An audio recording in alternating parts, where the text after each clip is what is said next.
Dans ce monde, tout le monde espère devenir un expert en arts martiaux du plus haut niveau, mais tout le monde n'a pas le talent pour réaliser ses rêves. Les jeunes enfants fantasment sur le fait de devenir des héros, et on peut en dire autant de Tang Mujin, un jeune homme de 20 ans qui fabrique les meilleures aiguilles d'acupuncture pour un artiste martial suprême et devient un disciple sous son aile. Mais pour en arriver là, revenons sur le style de vie actuel de Mujin. C'est un travailleur silencieux et routinier qui se lève tôt et termine les préparatifs avant le petit déjeuner. Le médecin Tang, son père, est considéré comme le plus grand médecin de la région et est le modèle de Mujin. Mujin aspire à suivre les traces de son père, mais ne peut s'empêcher d'avoir des ennuis. C'est ainsi qu'il s'est fait un œil au beurre noir, ce qui a incité son copain, John Guak, à se moquer de lui. Et comme tout meilleur ami, Guak pense que ça aurait été encore plus drôle si l'autre œil de Mujin avait été touché aussi. Soudain, son ami lui recommande un champignon géant tout droit sorti de Mario. C'est un champignon cher qui permet de vivre une expérience psychédélique, permettant aux gens de vivre des rêves incroyables. Mujin pense que c'est une blague au début, mais quand il entend qu'il peut vivre la gloire d'un artiste martial suprême, cet homme dévore le champignon entier alors qu'il n'était censé en manger qu'une petite partie. Le gars est là à penser qu'il va devenir Shiru Emiya et débloquer son Unlimited Blade Works comme le maître des épées, alors qu'en réalité, il ne se passe rien du tout, ou du moins c'est ce qu'il croit car les effets commencent à s'accélérer, le rendant étourdi et l'assommant. Dans son rêve, un vieux forgeron costaud considéré comme le plus grand du royaume martèle la perfection. Tang Mujin pense que c'est lui, mais se souvient soudain que c'est en fait censé être Yezi. Il reste conscient de ce qui s'est passé, mais continue à fabriquer les 5 épées de maître demandées par le roi. Ce travail final sera considéré comme l'héritage de sa vie. Au final, les 5 épées sont achevées après 20 ans de travail, accordant à Oyezi une récompense digne de son accomplissement. Les cieux lui accordent l'immortalité et célèbrent le jour où il monte au paradis. La séquence de rêve se termine là avec notre garçon s'effondrant sur le sol. Quand il se réveille, il entend un client en colère sortir en rage de la clinique de son père. Il demande à Gok ce qui s'est passé et apprend que Mujin a été assommé pendant un certain temps et s'est heureusement réveillé sans aucun problème. Gok espère que Dieu fera en sorte que Mujin ne l'expose pas pour avoir possédé un champignon fou car c'est la dernière chose que tu veux dire à un médecin. Se demandant si le rêve était réel ou non, Mujin va voir son père mais réagit étrangement à une aiguille qu'il tient. Sa tête est sur le point d'exploser alors qu'un flot de souvenirs se déverse sur lui. Le client en colère est apparemment parti à cause de l'épaisseur des aiguilles, ce qui rend le processus d'acupuncture douloureux. Le vieil homme regarde autour de lui pour voir la qualité de ses précédentes aiguilles et révèle à quel point l'une est fine par rapport à l'autre.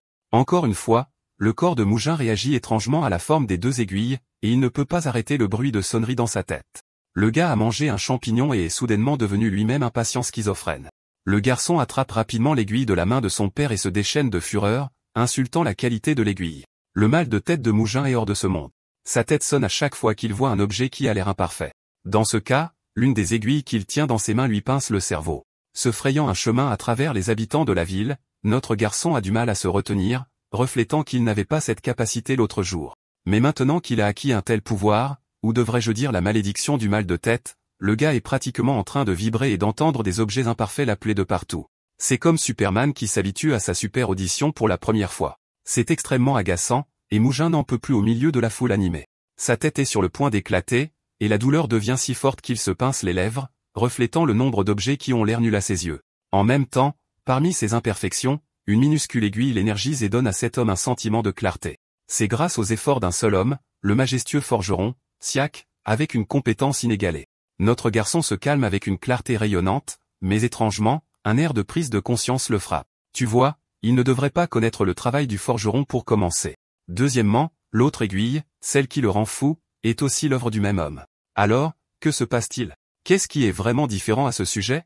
Pour répondre à cette question, notre garçon fait un pas après l'autre pour chercher la vérité. Dans la scène suivante, on voit un énorme établissement avec une cheminée qui s'échappe. Ici, quand notre garçon voit les objets parfaitement fabriqués du forgeron, toute son irritation disparaît. Au lieu de cela, il est rempli de clarté et d'un sentiment de bonheur rayonnant, le tout grâce à l'artisanat perfectionné d'un seul gars. Pendant qu'il est là à câliner une putain d'épée, la femme en arrière-plan commence probablement à se demander s'il est sexuel avec les épées ou non. Soudain, notre garçon décide de regarder de plus près l'arme et commence immédiatement à relier les points avec le rêve qu'il a eu du Yezi. Grâce aux champignons, Mujin est maintenant capable de reconnaître la véritable maîtrise de la compétence de forgeron.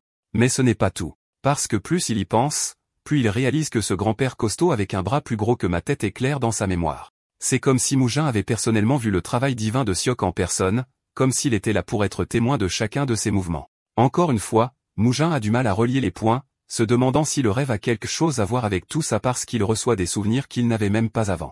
Mais quand tu y penses, comme n'importe quelle personne, le gars arrive à une conclusion.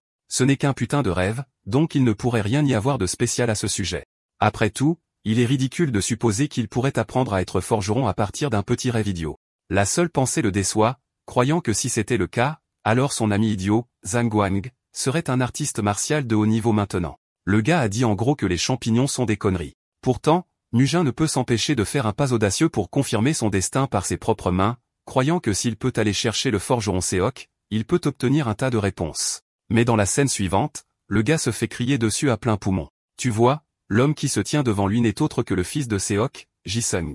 Et bien qu'il soit aussi forgeron, il n'arrive pas à la cheville des compétences divines de son père. Cependant, l'homme est offensé à l'idée que Mujin soit venu se plaindre de son habileté à cause d'une aiguille. Tremblant de peur, notre garçon clarifie qu'il n'a jamais vraiment fait une telle affirmation, mais Jisung rugit de rage. De toute façon, notre garçon a déjà confirmé que le forgeron gangster original a pris sa retraite, ce qui est aussi la raison pour laquelle il est difficile de trouver son artisanat ces jours-ci.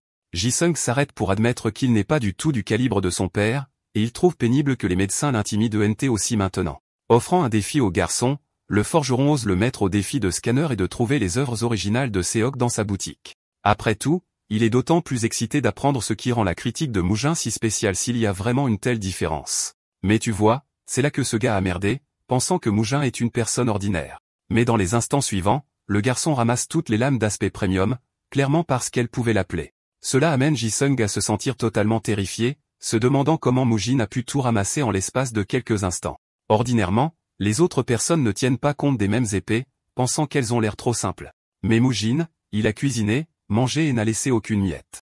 Assez drôle, notre garçon sait que s'il avait échoué le défi, il aurait été sérieusement moqué par le fils de Seok. Mais maintenant qu'il a personnellement appliqué son nouveau pouvoir en action, il sait que le rêve qu'il a eu n'est plus une illusion, mais maintenant une partie de sa réalité. Jisung admet qu'il pensait que le gamin était un client minable au début et se résigne à accepter que l'aiguille ne soit pas aussi géniale. Encore une fois, même après avoir été mis au défi, le garçon a fini par trouver les œuvres de Seok dans la boutique. Cela amène le forgeron à se demander si les capacités de numérisation du garçon surpassent même les siennes, ce qui signifie également que tout ce que Jisung met en avant comme un acte de création sera considéré comme médiocre aux yeux de Mujin. Le gars souffre du succès, je suppose. Et si c'est le cas, Jisung suggère que le garçon crée quelque chose lui-même, sortant son marteau et le laissant dans les mains de Mujin. Notre garçon se demande comment cela a du sens et regarde bien le marteau. Jisung l'encourage, affirmant que si le garçon ne le fait pas tout seul, il devra se contenter des aiguilles merdiques que le forgeron a déjà fournies. Au lieu de s'y opposer, en réponse, notre garçon accepte en fait, croyant que c'est sa seule occasion de tester ses capacités de forgeron. Mujin arrache son uniforme pour se mettre au travail, mais l'équipement lui vient naturellement alors qu'il souffle nonchalamment le moule en mouvement. Bien qu'il agisse comme un dur en ce moment, notre garçon comprend parfaitement que les connaissances issues d'un rêve ne suffiront pas à se transférer à son expérience pratique. Prenant un acte de foi, le garçon tient le marteau haut dans le ciel, établissant une comparaison que ce qu'il fait est similaire à demander à un patient de préparer son propre médicament. Le lourd marteau frappe le moule alors que le cœur de Mujin désire le processus de plus en plus, surprenant Jisung avec la posture concentrée du garçon. Cette posture parfaite alors qu'il enfonce le marteau, seulement pour le retirer avec un sourire sur son visage. Encore une fois, le garçon a confirmé que ses compétences du rêve se sont transférées à la réalité. Quant à l'arrogant Jisung, le grand-fils du forgeron Seok reste totalement perplexe. Il attendait de se moquer du garçon, mais cet homme a été humilié à chaque coup du garçon. Différent d'un médecin, le garçon semble avoir un talent divin pour la forge, tout comme Seok, l'homme qui a passé toute une vie dans la forge du métal. Chaque fois que le garçon frappe avec le marteau, Jisung entend une agréable note de musique. C'est ce que vous appelez la perfection, mesdames et messieurs.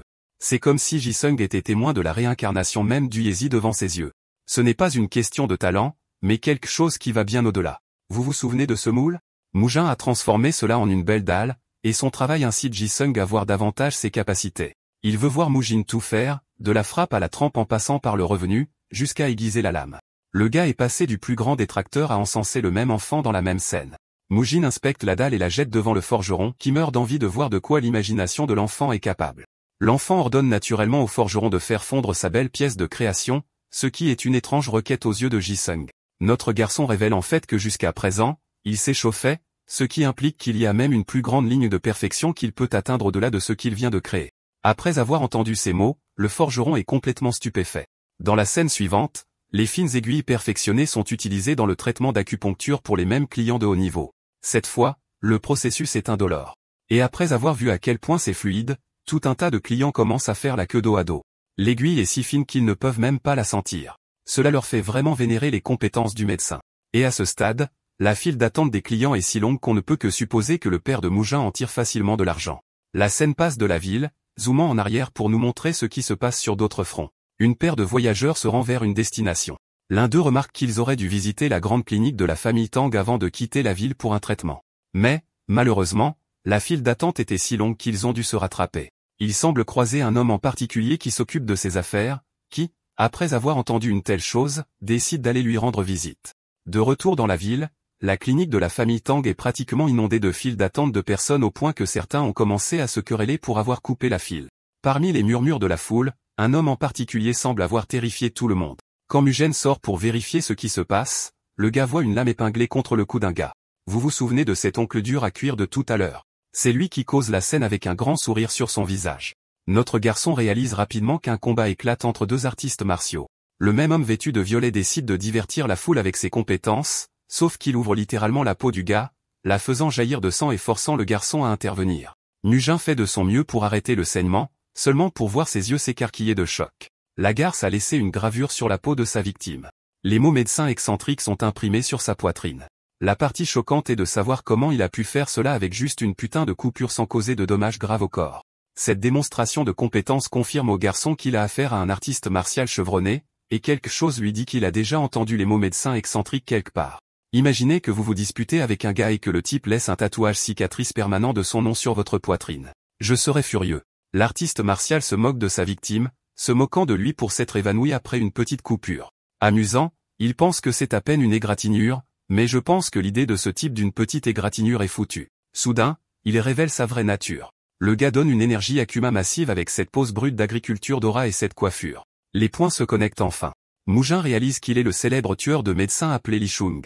Faisons une pause et revenons sur l'enfance du garçon. Vous voyez, en grandissant, son père était son champion et son héros, apparaissant toujours comme son modèle. Bien qu'il n'ait pas été le plus grand médecin de tous les temps, le gars tenait toujours le coup comme un bel arbre avec des fondations solides, sur lequel on pouvait compter même dans les moments difficiles. L'homme est une bête connue pour sa résilience et est devenu un modèle exceptionnel pour le garçon. Cependant, Li Shung est le contraire de l'éclat de son père. Ce connard d'agriculture Dora est sombre, froid et un artiste martial connu pour avoir touché les cieux pour ses compétences. Il est considéré comme l'un des 3 plus grands médecins au monde, un homme étrange qui a la capacité de changer le destin des gens non seulement grâce à ses médicaments, mais aussi grâce à sa lame. Bien qu'il soit connu pour sa série de meurtres, beaucoup disent qu'il ne fait pas de discrimination si ses victimes sont mauvaises ou non. Si quoi que ce soit, le gars est Dexter Morgan, un tueur en série qui traque d'autres médecins à travers le monde. Le fait qu'il soit ici implique une seule chose, que le père de Mugen est réellement en danger. Le garçon réalise rapidement que Li Shung se dirige en fait vers les chambres du médecin. Exprimant une réaction tout à fait normale dans cette situation, Mugen rugit d'inquiétude pour son vieil homme. Mais avant qu'il ne puisse arrêter le médecin excentrique, le garçon est arrêté par Jinson, un instructeur de la secte King Cheng qui pense que cette situation est hors de leur contrôle. Voir l'instructeur en chef se plier si nonchalamment comme ça amène le garçon à se demander s'ils peuvent utiliser le chef de branche pour essayer de persuader l'artiste martial meurtrier. Pathétiquement, Jinson admet que même son maître n'accepterait en aucun cas d'affronter le médecin excentrique. C'est la vraie terreur d'un homme qui est activement connu comme un criminel malgré ses antécédents de médecin. Étonnamment, le garçon apprend également qu'à un moment donné, le médecin excentrique est devenu responsable du sauvetage de la vie du chef de branche, ajoutant une autre raison pour lui de ne pas l'arrêter. En fin de compte, le garçon s'effondre vaincu, pensant que son père va connaître sa fin inévitable. C'est un sort vraiment triste lorsque vous êtes confronté à une réalité que vous ne pouvez pas changer, même avec le meilleur de vos capacités, et j'espère que vous n'aurez jamais à vivre de telles épreuves dans votre vie. Quoi qu'il en soit, Jinson assure au garçon qu'il ne devrait pas être extrêmement inquiet du sort imminent de son père. Après tout, le médecin excentrique est peut-être un tueur en série, mais il n'est pas unilatéralement mauvais. Quelques instants après, le diable claque la porte, les surprenant tous les deux. Il semble que Li Shung ait un regard vraiment satisfait sur son visage alors qu'il se dirige vers Mugen. Le garçon jette un coup d'œil aux vêtements de l'homme et se sent soulagé, comprenant que rien de mauvais n'a dû arriver. Cependant, une situation résolue en amène une autre lorsque l'artiste martial attrape l'épaule du garçon, lui racontant comment il a entendu parler d'un forgeron compétent à proximité par le père de Mugen. Li Shung espère que Mugen sera un bon garçon et l'emmènera chez le forgeron. Eh bien, notre garçon a l'air mort de peur, alors il accepte sans discuter. Le médecin excentrique est heureux d'entendre cela et espère que le garçon sera un guide pratique. Pendant ce temps, Mugen perd la tête en regardant la lame de l'homme. Voyant que le garçon est perdu dans ses pensées, l'intimidant artiste martial lui adresse en gros un sourire menaçant, se demandant si le gamin va commencer à bouger ou non. Mougin cède instantanément, et ainsi, dans la scène suivante, nous sommes amenés à l'atelier où le médecin excentrique se retrouve complètement déconcerté d'apprendre que c'était en fait Mougin qui a fabriqué ces aiguilles.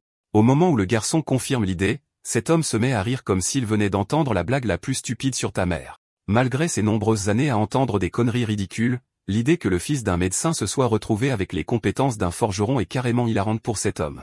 Frère l'a perdu au point qu'il a les larmes aux yeux en réponse. Impressionné par les compétences du garçon, l'artiste martial passe une commande spéciale de 30 aiguilles d'acupuncture. Quant à son paiement, il laisse un lingot d'or ridiculement précieux. Son éclat même surprend Mugin, et il prend son paiement tout de suite, le remerciant et promettant même de terminer la commande avant le coucher du soleil. Mais ce fait laisse le médecin excentrique sans voix.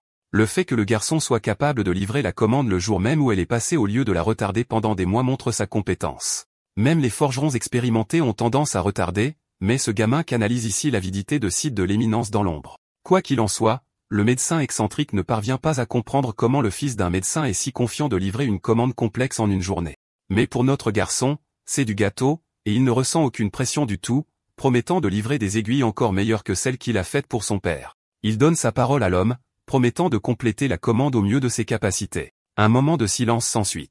Et juste au moment où il semble que l'artiste martial est sur le point de leur couper la tête avec sa lame, il décide de s'asseoir en paix à la place.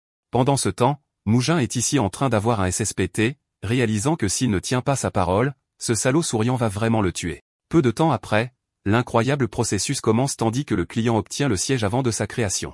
Maintenant, Li Shung se demande comment le garçon va s'y prendre parce que la création d'aiguilles d'acupuncture n'est pas une promenade de santé. Cela nécessite de créer du fil puis de choisir les meilleures pièces avant de tout broyer. D'après les aiguilles qu'il a vues dans les quartiers du médecin Tang, il sait pertinemment qu'elles n'ont pas été inventées par chance mais par pure dévotion. C'est pourquoi il s'investit personnellement à voir Mugin les forger devant ses yeux. Il est intéressant de noter que l'artiste martial observe le physique musclé de notre garçon malgré ses antécédents de médecin, mais il remarque ensuite quelque chose. La prise du garçon sur le marteau se recourbe fortement avant qu'il ne s'abatte sur le moule, captivant l'attention de Li Shung. Mougin continue de marteler encore et encore, affichant l'excellence à chaque mouvement. Aux yeux de Li Shung, il est témoin de la perfection. Dans un petit moment après, tout est terminé. Mougin a terminé avec son produit, mais ce même vieil homme psychotique souriant a une autre offre pour le garçon. Il paie Mougin pour qu'il devienne officiellement son disciple, ce qui est faux. Le garçon se demande pourquoi, tandis que Li Shung pense que la réponse est évidente. Il pense que le talent du gamin va être gaspillé dans une ville inutile ici alors qu'il devrait plutôt perfectionner ses compétences. Il espère que Mugin acceptera, mais le gamin ne semble pas éprouver le même sentiment, soulignant qu'il a des devoirs personnels à remplir. Pas seulement ça. Il est seulement nouveau dans la forge et ne sait pas vraiment ce qu'il y a à gagner en devenant le disciple du médecin excentrique. La confusion du garçon fait ricaner le vieil artiste martial. Et au lieu d'expliquer avec des mots, il démontre ce qu'il va apprendre. En l'espace de quelques instants, il semble que Li Shung ait déjà fait son geste, et il admet avec désinvolture qu'il y a deux choses qu'il peut offrir à enseigner à son disciple. Au fait, pendant tout ce temps, il a une conversation avec Mugin, l'artiste martial mortel a non seulement tranché un objet, mais il a également laissé quelques aiguilles sur le cou de Jisayon. C'est un témoignage de la vitesse divine de cet homme, laissant notre garçon se demander ce qui s'est même passé. Alors, le sensei chevronné se demande si le garçon est prêt à changer d'avis maintenant. Bien sûr, pour Mugin, c'est une offre de premier ordre. Gardez à l'esprit qu'à part être un tueur fou, Li Shung est toujours considéré comme l'un des meilleurs médecins au monde. Avec cela, il perfectionnera deux compétences à la fois et se délectera même de la gloire d'être connu comme l'élève du médecin excentrique. Frère est ici à Dulululand pensant que la clinique de sa famille deviendra imparable dans ce résultat. Cependant, il y a une chose qui dérange Mougin. Pourquoi lui et pourquoi pas une autre personne? Le grand-père machine à tuer ici reste simple et dit qu'il veut juste un forgeron qualifié, et en échange, il est prêt à offrir ses connaissances et son expérience. Tout d'un coup, notre garçon commence à réaliser qu'il est forcé dans une relation contractuelle, si quoi que ce soit. Pour tester encore plus le garçon, le médecin excentrique propose une situation hypothétique, se demandant comment Mugin traiterait quelqu'un avec un corps tremblant et un chi faible. À cela, Mugin répond de manière appropriée en disant que la correction du déséquilibre hydrique d'une personne est la priorité absolue, puis la prescription stratégique de médicaments est la deuxième étape. Encore une fois, une réponse parfaite du garçon. L'artiste martial croit que si ce gamin s'engage à mémoriser de longs textes de médecine, alors il peut facilement apprendre les arts martiaux aussi. Alors que Mugin n'a aucune idée de la raison pour laquelle cette comparaison est tirée de son cul, le maître propose une autre question. Li Shung explique que la force n'est pas la seule chose en matière d'arts martiaux, ce qui est la façon dont la plupart des gens traitent les arts martiaux. Il ne veut rien avoir à faire avec les imbéciles qui ne peuvent rien tirer de ces connaissances exceptionnelles, croyant que ces gens sont des imbéciles qui restent moyens pour toujours. De la même manière, il dit que seul un expert raffiné peut repérer la différence entre une aiguille moyenne et une aiguille spécialement conçue. Enfin, Mugen décide de poser une question ambitieuse, se demandant si lui aussi peut devenir un artiste martial de premier ordre comme lui. La question est intrigante, mais le maître répond que cela dépend toujours des enseignements d'un enseignant, se faisant essentiellement mousser en disant qu'avec lui, Mugen va y arriver plus facilement que la plupart des gens. Cela me rappelle le fait que certaines personnes détestent vraiment étudier les mathématiques jusqu'à ce qu'elles trouvent un bon professeur pour cela. La scène revient au garçon retournant à la clinique de sa famille, ses yeux rayonnant d'excitation, pensant qu'il peut aussi atteindre le royaume suprême un jour. L'idée l'excite tellement que cet enfant heureux est déjà en train de célébrer jusqu'à ce qu'il tombe avec un lourd bruit sourd juste devant son père. Mugen s'excuse d'être en retard, mais le père du garçon l'attrape simplement avant que son corps ne commence à trembler sur ses pieds. Inquiet, Mugen craint pour la santé de son père quand soudain le vieil homme le regarde avec les larmes aux yeux. Il avait si peur quand il a appris que Mugen avait été emmené par le médecin assassin. Bien qu'il n'ait rien fait au médecin Tang lui-même, il aurait pu faire n'importe quoi à son enfant. Mais Mugen assure à son père que le médecin excentrique est en fait un type cool qui n'est pas aussi mauvais que les rumeurs le suggèrent. Le médecin Tang confirme cela et explique comment Jin Song a déjà fait un rapport sur la façon dont l'homme semblait coopératif. Mais il ne comprend pas pourquoi Mugen a mis si longtemps à revenir alors que tout ce qu'il avait à faire était de montrer à Li Shung le chemin de la forge.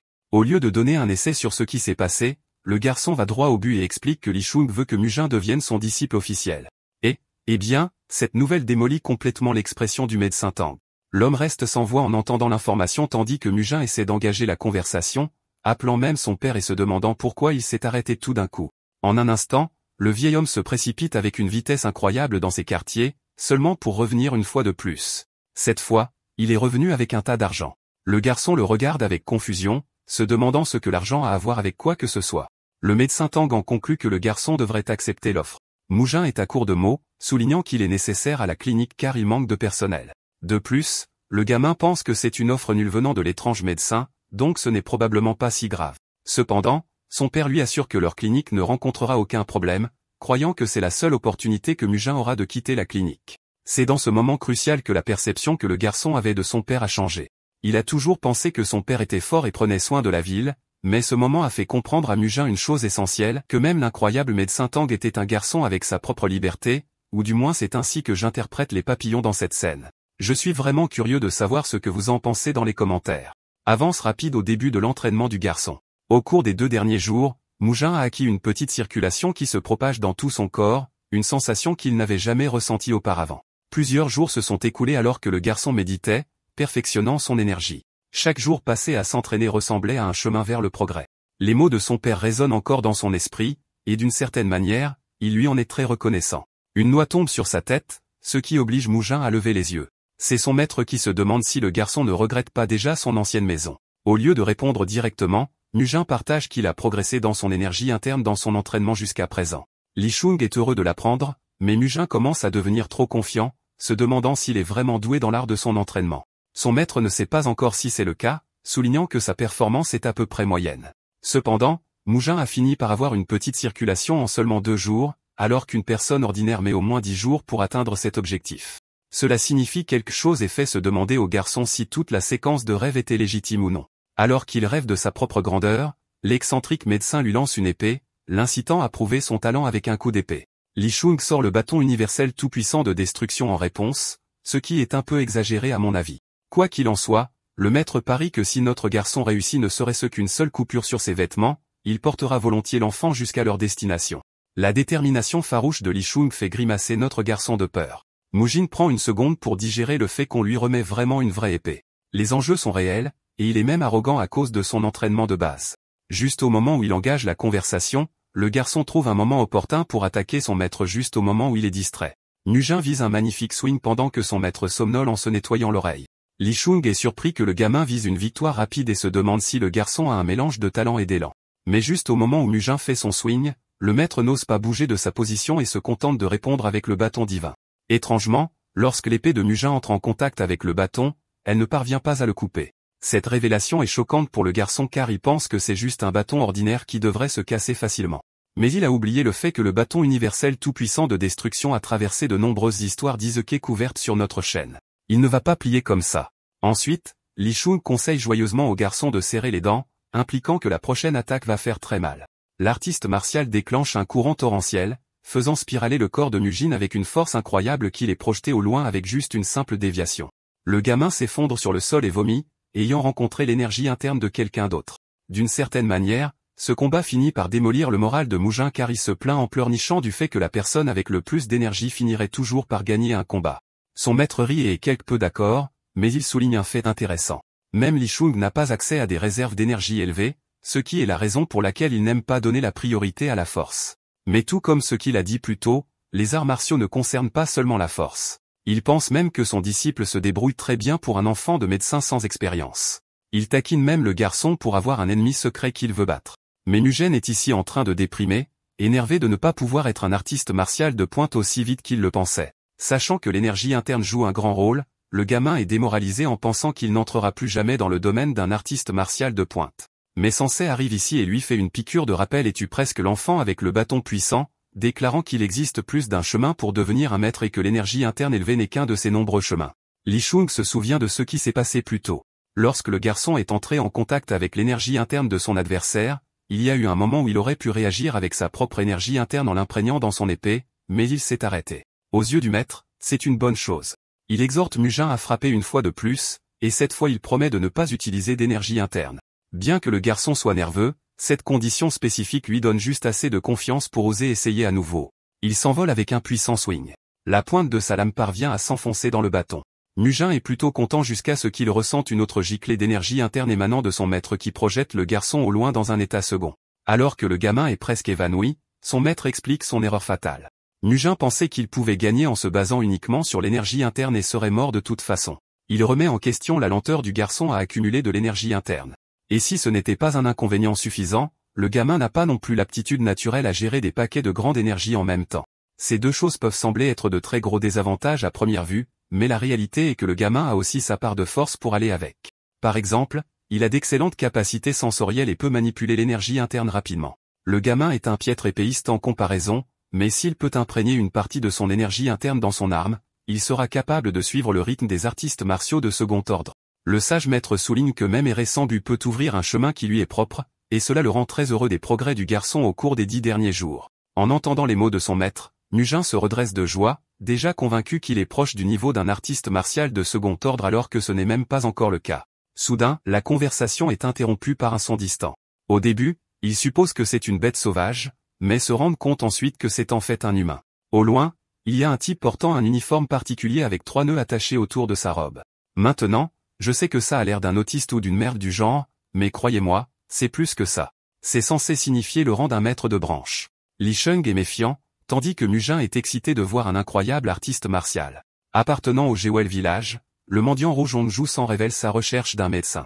Apparemment, il y a eu un nombre alarmant de décès soudains dans leur village. Apparemment, Hongju s'en n'a pas eu de chance en cherchant car il n'a jamais quitté son village de toute sa vie. La bonne chose est qu'il est à l'abri de la maladie. Juzan explique que lui et son maître ont eu de la chance, mais il y a environ un mois, les habitants du village ont soudainement commencé à souffrir d'une maladie inconnue. Au début, on pensait que c'était une toux saisonnière, mais le conte ne s'est pas arrêté. Les gens sont tombés incroyablement malades au point que 20 d'entre eux n'ont pas survécu. Au début, Juzan voulait rejoindre les villageois qui avaient l'intention de quitter le village pour de bon, mais au fond de lui, il ne pouvait pas abandonner sa ville natale, c'est pourquoi il est resté et a consacré tous ses efforts à aider son maître. Au début, leur médecin local les aidait, mais au moment où il a manqué de médicaments, c'était game over. Le type a quitté le village en déclarant qu'il allait chercher des herbes pour les médicaments, mais il n'est pas revenu depuis un certain temps. C'est pourquoi Juzan est éternellement reconnaissant envers ces médecins qui ont accepté de les aider. Le groupe arrive dans le village apparemment banal. Ici, le gardien du village les salue. Hong-Yun les emmène à l'intérieur, vers un patient qui souffre de la même maladie. L'état de l'enfant est préoccupant, c'est pourquoi Mugen vérifie immédiatement son pouls. Il voit que l'enfant transpire plus que la normale et que son pouls est faible et rapide. À en juger par sa température corporelle, il en conclut que le chi de l'enfant est attiré vers sa tête. Il demande curieusement si le garçon a vomi récemment et apprend qu'il est mort de vertige. Pendant ce temps, l'excentrique médecin est perdu dans ses pensées quand soudain, Mugen conclut ses observations, croyant qu'il s'agit d'une peste. Pour un bon diagnostic, le garçon pense qu'ils ont affaire à quelque chose de comparable à une grippe estivale, mais légèrement différente, comme en témoigne son odeur étrange. Dans le même temps, Mugen révèle que laisser le garçon sans surveillance le mettra en danger de subir des lésions cérébrales permanentes ou de perdre la vue. C'est pourquoi la meilleure solution est d'utiliser l'acupuncture comme remède, en se concentrant sur des points spécifiques. En plus de ces méthodes de traitement, Mougin énumère également un tas de médicaments comme ordonnance, et je vais vous faire une faveur en sautant les noms. Les paroles de Mougin captivent l'attention de son maître qui est impressionné et lui ordonne de commencer le traitement. Bien que nerveux, notre garçon sort immédiatement son aiguille. Bien que ses connaissances soient pointues, le problème avec Mougin, c'est qu'il n'a jamais pratiqué l'acupuncture de sa vie. Il sait où se trouve le point de chi du pied, mais sa main tremble par manque d'expérience. Li Shung le remarque et décide de pointer ses doigts vers la main de Mougin. Exsudant une partie de son QI, il explique amusé que l'énergie interne peut être utilisée au-delà du cadre des arts martiaux. Il pense qu'un médecin tirera un grand profit de sa compréhension de celle-ci. Soudain, le corps de Mougin ressent une sensation palpitante. Le QI de son maître agit comme une feuille de route, guidant lentement le sien avec une clarté parfaite. Grâce à cette expérience, le médecin est capable de repérer l'énergie corrompue appelée le QI mortel. Maintenant que l'enfant sait quoi faire, Li Shung lui ordonne de poursuivre sa procédure et de faire confiance à son instinct. Notre garçon fait exactement cela et connecte l'aiguille sur le pied, enchaînant avec encore plus d'aiguilles dans tout le corps du patient. Li Shung regarde attentivement son disciple terminer le traitement. Il attend patiemment que le patient ouvre les yeux, qui tremblent encore à cause de l'expérience. Ce même chi mortel habitant l'esprit du patient est lentement expulsé, nettoyant le corps de l'enfant et le mettant également hors de danger. Avec un visage satisfait, Mougin pousse un soupir de soulagement. Son maître est encore plus fier de lui, partageant que son disciple a appris beaucoup de choses en une seule journée. Mais même après tout, le visage de Mougin est rempli de détermination et de bonheur, ce qui signifie qu'il est enfin devenu un vrai médecin. Plus tard dans la journée, nous apprenons que le médecin local du village a en fait dépensé ses économies de sa propre poche juste pour rassembler des herbes pour le bien de son peuple. Le médecin Yam pensait que ramener des herbes de terre lointaines donnerait de meilleurs résultats, alors il a donné tout son argent aux commerçants. Cela montre que c'est en fait un homme bon. Et grâce à sa décision courageuse, tous les autres habitants du village ont collectivement commencé à verser des montants pour contribuer à sa cause. Cependant, en raison du fait que les commerçants d'herbes ne visitent pas les petites villes comme la leur, ce qui a fini par arriver, c'est que Jusant est allé lui-même dans les montagnes pour rechercher une cause pleine d'espoir par lui-même. Même si les actions de Jusant étaient imprudentes et sans but, c'est grâce à ces actions que le fils de cet homme a été guéri. Il est heureux d'admettre que l'état du garçon montre un rétablissement sain et permet même au gentil médecin de rester dans le village pour la nuit. Mougin et son maître entrent rapidement dans leur logement. Shung examine bien l'environnement et remarque même une jolie poupée à côté de ses pieds. Intrigué, il ramasse la poupée pendant que notre garçon est perdu dans ses pensées. Mougin brise finalement son silence, remettant en question la légitimité du médecin Yom. Son enquête surprend Shung, qui pense qu'ils ne peuvent pas tirer de conclusions immédiates car ils n'ont même pas rencontré le type. Cependant, Mougin est perplexe et ne comprend pas pourquoi une maladie soudaine se propage comme une traînée de poudre dans un village rempli de gens gentils. Les villageois ont préparé un festin pour les médecins, mais Shung pense qu'ils ne devraient pas compromettre leur inventaire et ne manger qu'avec parcimonie. J'aime vraiment la façon dont, malgré sa réputation de tueur en série, l'excentrique médecin est un gars sympa au fond. Partageant le repas, Mougin creuse la cervelle de son maître, se demandant à quel type de maladie ils ont même affaire. Shung confirme qu'il ne sait pas vraiment avec certitude car celui-ci se sent étrange à tous égards. C'est comme s'il n'avait jamais rencontré quelque chose d'exactement pareil auparavant. Cette révélation est en fait un choc pour le garçon car il parle pratiquement à l'un des 3 plus grands médecins de tous les temps, et même lui est désemparé. À cela, le maître éclaire son disciple que même les experts ne savent pas tout sur le monde. En fait, chaque fois qu'il en apprend davantage sur quelque chose, cela crée 5 questions supplémentaires pour lui. Ceci est essentiel pour Mougin, qui pensait illusoirement que son maître connaissait toutes les maladies qui aient jamais existé dans le monde. Shung exprime que si c'était le cas, alors il ne serait pas occupé à parcourir les terres. C'est une révélation intéressante pour Mougin, qui se demande si son maître parcourt les terres à la recherche d'un remède pour une maladie spécifique. Shung réfléchit à la question et avoue qu'il avait l'habitude d'avoir un tel désir, et même alors, il sait comment guérir la maladie maintenant. Cela ne sert plus à rien. Son explication inquiétante est à peine abordée lorsque soudain Mougin entend les cris de quelqu'un en ville. Il sait que le village se lamente de douleur, et malgré sa meilleure estimation, il ne peut pas encore déclarer un médicament approprié. Réfléchissant à l'état du patient, Mougin essaie sagement de comprendre le problème d'une manière plus profonde. Alors qu'il est perdu dans le calcul d'une conclusion, son maître révèle soudain une histoire déchirante de sa défunte épouse et fille qui ont été victimes d'une maladie. Shung explique comment ils ont tous les deux rencontré une forte fièvre avant que des taches rouges ne recouvrent leur corps. Juste comme ça, il a été forcé de les emmener chez un médecin et a amené le médecin le plus fiable qu'il connaissait dans son village. Malheureusement, peu importe qui il a amené, ils n'ont pas pu identifier de remède. Dans ses efforts pour trouver un remède à la maladie, Li Shung a perdu sa famille. En l'espace de 3 jours, ils sont tous les deux morts. Cette horrible histoire terrifie Mougin, qui prie pour eux. Mais aux yeux du sage maître, il pense à l'histoire d'une manière plus positive. En fait, il a surmonté sa tragédie et croit qu'elle peut même être utilisée comme un conte humoristique lorsque vous arrivez vraiment au fond des choses. Naturellement, il a pleuré et lutté après avoir perdu ses proches. Li Shung a quitté sa maison dans une spirale d'émotions, chaque fibre de son être le poussant vers un but. Cependant, 10 jours après son départ, il est arrivé devant un village. Il errait sans but, il lui a donc fallu beaucoup de temps pour y arriver. Alors qu'en réalité, cela n'aurait vraiment pas dû lui prendre plus d'une journée. Fait intéressant, ce village se vantait de son propre médecin local, et le vieil homme lui a souri vivement, un faible maigre qui semblait indigne de confiance à tous égards. Malgré tout cela, il a fini par avouer les symptômes de la maladie au médecin. En réponse, l'homme a dit quelque chose de bouleversant. Il a demandé 5 pièces, assurant que sa famille ira bien après avoir pris son médicament. À l'époque, Li Shung avait une tonne d'argent qu'il pouvait dépenser. Les pièces ne signifiaient rien pour lui. La morale de l'histoire aux yeux de Li Shung est que sa famille est morte non pas à cause d'un manque de fonds ou de mauvais médecins ou en particulier parce qu'il lui manquait quelque chose. La raison pour laquelle sa famille a rencontré sa disparition est simplement parce que d'autres médecins ne pouvaient pas posséder les mêmes connaissances que celui-ci. Et c'est l'histoire humoristique de la raison pour laquelle l'artiste martial rusé a choisi la voie d'un médecin et est devenu l'un des 3 meilleurs du royaume. Son but ultime est de rassembler toutes les connaissances médicales afin qu'elles soient accessibles à tous. À ce stade, 3 décennies se sont écoulées depuis, et il a depuis longtemps oublié les visages de sa famille. Au lieu de se lancer dans un arc de méchant, Bro a décidé d'avoir de nobles intentions pour le monde afin que personne d'autre ne puisse souffrir ce qu'il a vécu. Peut-être que nous pouvons tous tirer une leçon de cette histoire aussi. Le jeune disciple écoute attentivement et remarque la belle ironie dans les mots de son maître et son rire. Il semblait porter un poids similaire à l'angoisse des cris des villageois.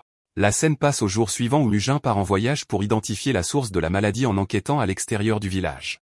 Son maître est intrigué et décide de se joindre à l'enquête de son propre chef. Il va botter le cul de Mugin s'il voit le garçon se relâcher accidentellement. Quoi qu'il en soit, le gamin du médecin fouille dans la ferme et décide d'enquêter sur un puits. Ensuite, il monte pour trouver la maison du vieil homme qui a contracté la maladie en premier. Zoomons et jetons un coup d'œil au processus de pensée de Mugin. Il comprend que les maladies chaudes sont fondamentalement différentes des maladies froides, qui sont responsables du refroidissement du corps. Les deux montrent leurs propres symptômes, mais elles sont également causées par le même QI mortel qui émerge dans un environnement non hygiénique et frais. Mais d'après ses découvertes, Mugen n'a pu localiser aucun QI mortel dans la porcherie, le puits ou même la salle de stockage. Sachant que les épidémies ont toujours un point de départ, il se rapproche de son enquête. Juste pour être clair, Mugen demande à confirmer si Monsieur Zhang a bien été le premier homme à tomber malade à part ses voisins. À cela, Juzan exprime que le côté ouest des villageois a été le premier à ressentir la maladie et encore plus rapidement que ceux du côté est. Parmi eux, les enfants étaient les plus à risque. Cependant, leurs paroles semblent être mal alignées avec les enquêtes de Mugen. Bro est ici en train de faire une enquête complète à la Batman à ce stade. Il demande s'il existe une différence fondamentale entre les deux régions du village, dans l'espoir de trouver une explication raisonnable. Juzan partage que le côté utilise plus de yang tandis que l'ouest est concentré avec du yin. Cependant, notre garçon pense que c'est hors de propos car son maître et lui venaient de l'ouest et n'ont pas du tout repéré de peste. Il est également curieux de savoir pourquoi les enfants sont plus susceptibles. Après tout, les enfants jouent simplement les uns avec les autres. Juzan convient que les enfants aiment généralement jouer dans le ruisseau près de la région ouest. C'est une information qui change la donne car Mugen soupçonne soudainement que l'eau est la cause principale. Cependant, cela n'explique pas pourquoi l'eau de l'Est ne montre alors aucun signe de trouble. Il demande pourquoi le puits oriental est toujours sec et apprend qu'il n'est sec qu'autour de la période d'une sécheresse printanière.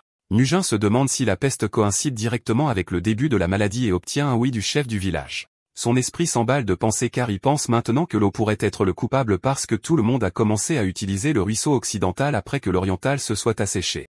Cela expliquerait pourquoi les enfants attrapent la maladie beaucoup plus rapidement aussi. Donc, dans sa chasse pour confirmer la suspicion, Mugen se dirige vers l'eau vive et luxuriante du ruisseau occidental.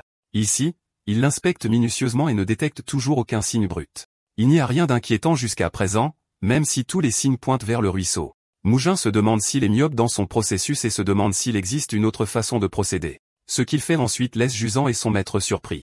Le garçon décide d'entrer dans une posture méditative, canalisant son chi, ce qui est vraiment rare pour un médecin dans leur monde. Juzan évoque même ce fait à son maître, faisant finalement confiance à l'instinct du médecin. Quant à notre garçon, nous avons un aperçu rapide de son processus interne alors qu'il se concentre de plus en plus pour scanner le QI mortel. À son choc, il découvre la variante exacte et saute pour conclure ses découvertes. Mugen pointe devant et part tout de suite. Il remonte le courant, faisant méticuleusement de la randonnée jusqu'au bout en étant épuisé. Soudain, le médecin sent une odeur forte, une odeur qui est même perçue par Juzan. L'odeur confirme qu'il se rapproche de plus en plus de ce qui se cache dans la nature. Leur voyage continue jusqu'à un certain point, l'odeur devient insupportablement mauvaise. C'est si mauvais que même les arbres environnants se corrompent à cause de cela. Le trio se rapproche de plus en plus jusqu'à ce que Mugen regarde devant et voit un cimetière de terre pourrie. L'endroit est incroyablement difficile à naviguer. Chaque pas est trouble et instable. La scène s'assombrit lorsque le médecin réalise qu'il y a quelque chose d'enterré juste sous le sol pourri. Avant de sauter sur ce qui se passe, abordons les nombreux décès qui surviennent dans la salle de stockage des herbes. Vous voyez, les plantes et les animaux sont tués pour la médecine, et pourtant les stockages médicinaux sont toujours conservés avec une odeur fraîche et rafraîchissante, un parfum chéri par Mugin. C'est une sorte de sensation unique pour le garçon qui pensait que la salle de stockage était un endroit où la mort ouvrait une nouvelle voie à la vie. Eh bien, devinez quoi? Cet endroit est l'exact opposé de cela. Le garçon déracine le sol pourri, seulement pour trouver les restes d'animaux et de plantes morts. Cet endroit est un exemple de mort propageant plus de morts. Il est perplexe de savoir comment tout cela s'est produit. Pour l'instant, le plan de Mugin est de déterrer tous les cadavres et de les éloigner du ruisseau. Chuzan et son maître sont prêts à le faire. Ils inspectent un tas de cadavres différents, ce qui amène Mugin à la conclusion que le poison devait être responsable de la maladie. Différent des autres plantes toxiques ou poisons de toute nature, il ne promettait pas une mort instantanée. Cependant, la personne responsable de tout comploter connaissait exactement les effets du poison du cadavre qui est connu pour causer une mort lente et atroce. Tout dans l'histoire correspond, la chronologie, la réalité du puits qui s'assèche toujours. Tout cela est simplement parce que le cerveau maléfique voulait que tout le monde meure. Cette seule pensée fait trembler Mugin de peur, imaginant les cadavres des villageois. Soudain, il se retourne pour trouver une silhouette particulière. C'est un homme qui s'est couvert la bouche en portant un sac. Comme vous pouvez tous le deviner, le pouvoir du rebondissement de l'intrigue est sur nous. Vous vous souvenez du médecin Yom, ce type qui a sacrifié ses économies pour chercher des herbes? Ouais. Ce connard est en fait le responsable de tout cela. Jusant et le chef du village sont sans voix, tandis que notre garçon intériorise que seul un médecin connaissant l'infrastructure de la ville serait capable de réaliser un plan sinistre comme celui-ci. Non seulement cela, le salaud a également collecté tout l'argent, confirmant sa nature à deux visages. L'homme pourrait être décrit comme un démon abritant la peau d'un humain, ce qui ressemble beaucoup à une petite amie en colère tout d'un coup. Quoi qu'il en soit, la cupidité du farceur a conduit à la chute du village de Zou, coûtant de nombreuses vies. Au lieu de ressentir de la culpabilité ou de la honte, Yom est prêt à se battre. Mugin est super énervé et prêt à se battre. Mais tout à coup, le chef du village s'avance, hurlant sur le salaud pour avoir trahi son peuple et créé une maladie sous prétexte de le soigner. L'ordure répond qu'il n'a eu que ce qu'il méritait. Ces paroles provocantes mettent le vieil homme hors de lui, le poussant à se lancer avec la tête de la créature. Yom est sur le point d'être touché quand soudain, la princesse est sauvée par ses fidèles hommes de main. Ce type s'en fout et a simplement l'intention d'éliminer les obstacles sur son chemin. Il est agacé qu'il soit venu ruiner ses plans et pense qu'il est normal que Mugen et ses amis en paient le prix de leur propre corps. Le vieil homme souriant et maléfique proclame qu'il avait entièrement prévu de jeter leurs cadavres dans le trou à un moment donné de toute façon. Seulement cette fois, ils y monteront plus tôt que les autres. Frère a vraiment dit que vous aurez un accès anticipé à ce trou à merde. Le chef du village se tient fermement devant les hommes de main. Énervé, il se prépare à attaquer. Au moment où il commence à bouger, les hommes de main sont effrayés. Le vieil homme dévasté rugit qu'ils ont commis tous ces actes odieux dans les coulisses tout en sachant qu'un gardien de village le protégeait. Se déclarant mendiant récolteur de champs Wong Yun, l'homme envoie d'énormes vagues d'aura. Même le médecin à deux visages Yom n'avait pas prédit quelque chose comme ça. En entendant le mot gardien, les ordures se sont tournées vers Yom en déclarant qu'ils étaient censés s'occuper de faibles et non d'une menace de niveau gardien parmi les mendiants. Yom ne comprend pas non plus pourquoi un gardien est ici. Pendant qu'ils sont occupés à se demander qui ou pourquoi, le vieil homme se prépare, déclarant qu'il comptera jusqu'à 10. Pour l'instant, tout ce qui l'intéresse, c'est tuer l'ordure de Dr Yom.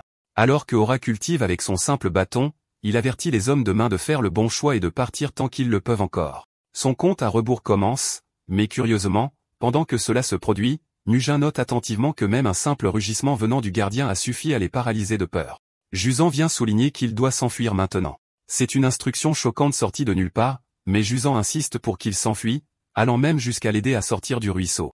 Il veut que le médecin s'enfuit aussi loin que possible d'ici et qu'il fasse son rapport au village même si c'est une tâche pénible. Le compte à rebours continue alors que notre garçon commence à se demander quel est le problème ou pourquoi il a besoin de courir au début. Il se tenait à côté d'artistes martiaux suprêmes, il pourrait donc facilement gérer la menace. Mais soudain, Jusant exprime qu'il ne sait même pas ce qu'est le royaume du pinacle, ce qui implique qu'il est un amateur. Cette révélation change vraiment la dynamique de la situation car il semble maintenant que les chances soient à peu près égales. Jusant explique que lui et son maître affronteront ces ordures dans un combat. Du côté opposé, Yam frappe ses hommes pour qu'ils se battent, croyant qu'ils peuvent facilement éliminer 2 mendiants et un médecin. Le compte du vieil homme atteint 4 alors que son corps tremble. Le fait qu'il emprunte cette voie implique une chose, c'est qu'il est prêt à se battre jusqu'au bout. C'est l'impression laissée dans les yeux de Mugin qui ne parvient pas à comprendre la logique derrière un mendiant qui choisit de se sacrifier autant. Les enjeux étant plus élevés, il se tourne vers Jusant, insistant pour qu'ils courent tous ensemble, croyant que le médecin excentrique détruira ces clowns tant qu'ils atteindront le village. Cependant, Jusant rejette fortement cette approche, s'accrochant au corps du médecin. Il déclare qu'il sera impossible de protéger le médecin pendant qu'ils sont en mouvement, donc le seul choix logique est qu'il le ramène et protège le village. L'histoire du village est aussi profondément triste. Vous voyez toute leur vie, ces gars ont dû mendier pour s'en sortir, mais les gens se sont toujours traités avec gentillesse. Le compte des gardiens atteint 6, tandis que Jusant se remémore ici le moment où son maître lui a dit qu'il devait se battre pour le bien des villageois à un moment donné. Note à part, j'adore la façon dont cet homme raconte l'histoire entre un conte à rebours de 10 secondes. Au 7e conte, Yom envoie ses hommes aller de l'avant et les tuer pendant qu'ils le peuvent encore, croyant que s'enfuir n'éliminera pas leur dette de jeu. Voyant les hommes avancer, le gardien scrute leurs mouvements avec ses yeux, attendant l'opportunité de frapper. Sentant le danger, Jusant soulève notre garçon, suppliant le médecin de ne pas résister. Au dernier moment, Mougin est jeté à la putain comme s'il était une sorte d'oiseau sur le point de grandir et de voler. Alors qu'il est projeté au loin, Jossant lui rugit de se concentrer uniquement sur la course. La dernière chose que Mougin voit, c'est la vue imminente des attaquants, son esprit se demandant ce qu'il adviendra de ses amis. Il réfléchit même à essayer de les aider dans ce combat, sachant que leurs adversaires sont faibles aussi. Au moment même où les deux parties sont sur le point de s'engager dans leur affrontement, le médecin conclut finalement qu'ils auront en fait une chance de gagner s'ils se battent ensemble. Mais soudain, l'expression de Mugin se transforme en merde quand il voit l'un des assaillants sortir son épée. Il essayait de traquer le médecin, mais Jusant l'a rapidement plaqué, permettant à notre garçon de tomber dans le ruisseau. Jusant, étant l'ailier ultime, a tenu bon jusqu'à ce qu'il voie le médecin sauter et s'échapper. Un certain temps passe alors que les jambes de Mougin le mènent jusqu'au bout de la forêt. Cette fois, il croit qu'il fait le bon choix en courant et en réalisant une dernière requête qui lui a été confiée. En ce moment, transmettre le message important est plus crucial que tout, mais c'est aussi ce qui le dérange. Vous voyez, Mougin ne peut pas supporter la frustration de s'enfuir et de laisser ses amis mourir. La triste réalité est que Jusson et Onkien seront mis en pièces et poussés dans le trou, alors que le mieux qu'ils puissent faire est de courir la queue entre les jambes. Malheureusement, il est impuissant à faire quoi que ce soit alors qu'il est lui-même un artiste martial débutant. Un Mugin haletant s'arrête pour se rendre compte qu'il ne recourrait jamais à la course s'il était aussi puissant que son maître. Dans son esprit, il considère les braves mendiants comme également dignes de respect. Il sait que les deux mendiants ont fait le choix de rester et de se battre même s'ils n'étaient pas des artistes martiaux de premier plan. C'est la partie qui l'énerve vraiment. Ferme dans sa résolution, Mugen regarde en arrière avec un visage déterminé, laissant entendre qu'il affrontera ses peurs. Gronde et haletant montée, Mugen se précipite en arrière, les yeux rivés sur la détermination. La situation lui rappelle l'époque où il a sauvé un enfant d'être harcelé par d'autres enfants de la secte. Même s'il s'est fait botter le cul ce jour-là, Mugen a ressenti un sentiment de fierté au lieu de se concentrer sur la douleur. Défendre l'injustice a toujours été son style. En ce moment, il est alimenté par un tas de pensées essayant de l'intimider. Une partie de Mugen veut que le combat soit déjà terminé, mais une chose est sûre. Il pense que s'il s'enfuit ici, alors il restera un lâche pour le reste de sa vie en regrettant cette décision. Je pense qu'il y a une leçon ici pour affronter vos peurs car il n'y a rien de plus effrayant que le regret. Retour à la scène du combat. Heureusement, notre garçon a atteint un moment crucial. Les mendiants tiennent bon malgré le fait qu'il soit gravement blessé. Regardant tranquillement, le médecin se demande ce qu'il devrait faire. Les deux mendiants sont encerclés et ne peuvent pas suivre. Leurs adversaires, d'un autre côté, deviennent plus arrogants que jamais. Le combattant à l'épée se précipite pour tuer le mendiant aux cheveux bleus. Sa lame tranche le bâton avec un impact brutal. Même si le bâton conserve son intégrité, jouissant et chancelant et laisse une ouverture sur son côté. L'assaillant balance son épée sur le côté pour réduire ce type en miettes. Heureusement, Joussant esquive avec une pose de Jojo et survit. Son adversaire est particulièrement impressionné par ses réflexes car Joussant tient vraiment bien pour un simple mendiant. Cependant, cela incite l'ordure à accélérer le rythme de ses coups et de ses mouvements afin de le submerger. Jouzen ne peut pas tout bloquer et des fissures commencent à apparaître dans ses mouvements, le faisant se faire couper. Alors qu'il tient à peine le coup, le gardien lui hurle de se relever et de se battre. Voyant le vieil homme distrait, son adversaire le frappe sournoisement. Mais je vous le dis, ce vieil homme bouge différemment car il parvient quand même à esquiver. Le gardien se replie et roule pour maintenir sa distance, tandis que son adversaire maniant la hache réfléchit à quel point il est ennuyeux de combattre quelqu'un qui joue sale. En réponse, le gardien haletant déclare sagement qu'il vaut bien mieux être sale que mort, et ses méthodes sont bien moins diaboliques que les leurs. L'arrogant homme de main pense que ce n'est pas un problème car ils vont quand même les tuer tous les deux ici. Il imagine même découper le disciple de Hong Yun en morceaux pour l'utiliser comme engrais. Ces mots troublants ne suffisent pas à distraire le gardien du village qui aperçoit un bâton juste derrière. Pendant ce temps, Jousson est lentement maîtrisé. Le gardien du village reste sur ses positions, refusant d'abandonner. Alors que son agresseur se précipite pour attaquer, le vieil homme se hâte de saisir le bâton. Son adversaire ne parvient pas à connecter un coup, mais malheureusement, on ne parvient pas non plus à saisir le bâton. C'est une source d'inquiétude car On Yeon est constamment distrait par la situation de Jusun. À un moment opportun, il attrape de la terre du sol tout en évitant son adversaire. Alimenté par son amour pour son disciple, On Yeon lance de la terre sur son adversaire. Même si le type esquive, l'attaque ne sert qu'à distraire, permettant au gardien de s'accrocher à son corps. C'est dangereux car maintenant le type peut facilement balancer sa hache sur le vieil homme. Du sang jaillit au loin, incitant un Joseon inquiet à regarder en arrière. La réalité est vraie. La hache a vraiment touché. Mais dans cet instant, le vieil homme libère le reste de son énergie interne, rugissant le nom de son disciple de toutes ses forces. La scène est déchirante à regarder car un autre coup de hache est logé dans le dos du vieil homme. Malgré sa douleur, le gardien hurle à son disciple de profiter de cette occasion pour rendre les faveurs des villageois. Dans la seconde qui suit, le type est déjà en mouvement dans les airs. Pendant ce temps, le vieux gardien a enduré de nombreuses blessures par arme blanche dans le dos dans le cadre de son plan sacrificiel. Jusan est sur le point d'attaquer lorsque l'autre combattant à l'épée essaie de s'interposer, mais de façon inattendue, une pierre s'écrase sur son visage. Mujin a fait le bon choix en sortant quand cela comptait le plus. Déployant sa technique ultime, le mendiant écrase férocement le puissant bâton sur la tête du type, lui brisant probablement le crâne au passage. Une seule attaque suffit pour qu'il soit complètement assommé et dégringole aux côtés de son maître. Le médecin remarque le bâton ensanglanté, ce qui signifie que le travail est terminé. L'autre agresseur essaie d'abattre le médecin, soulignant qu'il aurait été plus sage de simplement s'enfuir. Promettant de lui couper les membres, le type se lance pour frapper Mujin. Mais alors, sorti de nulle part, une figure héroïque apparaît devant lui. C'est son maître, le médecin excentrique, qui arrive avec un sauvetage solide.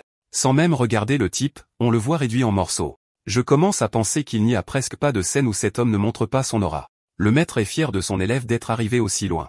La situation est peut-être résolue, mais elle l'a été au prix de Hong Yoon. Le pauvre vieil homme est accablé par son seul disciple, tandis que Lee Chung demande si les hommes de main sont les cerveaux derrière tout cela. Mujin explique rapidement que c'est en fait l'ordure de Yom qui a tout planifié. Je ne plaisante pas. Cet homme fait littéralement des pas éclairs et apparaît juste derrière lui à partir de rien.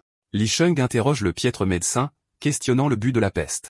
Grâce à ce qu'il a dit, Mujin révèle bruyamment que ce bâtard a fait tout ça pour l'argent. Cependant, quelque chose dans la situation ne semble pas correct pour l'artiste martial qui pense qu'il doit y avoir une raison plus profonde que l'argent. Son disciple est choqué d'entendre ça, tandis que Yom est d'accord et implore le pardon, promettant même de donner le médicament le plus précieux du village.